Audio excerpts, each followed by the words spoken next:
Rice இல்ல வேணாப்பா. வேணாமா? தம்பி கொஞ்சம் வத்த குழம்பு எத்தணும்ப்பா. வத்த குழம்பு கேக்குறாரு பாரு, வத்த குழம்பு எத்தனா? வத்த குழம்பு கேக்குறாரு பாரு, வத்த குழம்பு எத்தனா? வத்த குழம்பு கேக்குறாங்க, வத்த குழம்பு எத்தனா தம்பி? வத்த குழம்பு கேக்குறாங்க, வத்த குழம்பு எத்தனாப்பா? பா வத்த குழம்பு இன்னும் வரல. பா வத்த குழம்பு இன்னும் வரல. பா வத்த குழம்பு இன்னும் வரலையா? டேய் வத்த குழம்பு இன்னும் வரலையா பாரு. பா வத்த குழம்பு இன்னும் வரலையா பாருப்பா.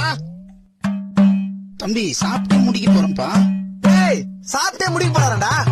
டேய் சாப்பிட்டே முடிக்க போறாரா? டேய் சாப்பிட்டே முடிக்க போறாரடா. டேய் சாப்பிட்டே முடிக்க போறாராங்க. தம்பி நான் கேக்குறது நீ இன்னொருத்தங்கிட்ட சொல்றது தவிர நீ போக மாட்டியப்பா. தம்பி நான் கேக்குறது நீ இன்னொருத்த கூட சொல்றத தவிர நீ போக மாட்டியப்பா. டேய் போயிருச்சு வச்சு ஒரு வேலையை உருப்படியா பார்க்க மாட்டேன். எவ்வளவு வேலை தான் நானே பாக்குறது. தம்பி என்ன சாம்பார்ல உப்பு இல்ல. இத உப்பு சாம்பார்ல இல்ல. சாம்பார்ல உப்பு இல்லையா?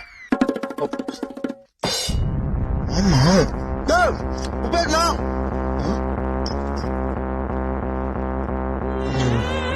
தம்பி என்னப்பா பண்ற? சார் என்னங்க நீங்க கேட்ட வத்த குழம்பு என்ன சார்? எல்லாம் எம்டியா இருக்குது. பாக்குறதுக்கு பித்த முச்சா மாதிரி இருக்கீங்க. வத்த குழம்பு வர வரைக்கும் வெயிட் பண்ண மாட்டீங்களா? டேய் நீ குழம்பு எத்தனை நான் சாப்பிட்டே முடிச்சிட்டேன்டா. அதான் சாப்பிட்டு முடிச்சிட்டா மூட்டு போக வேண்டியதானே? இலைய சொன்ன சார்.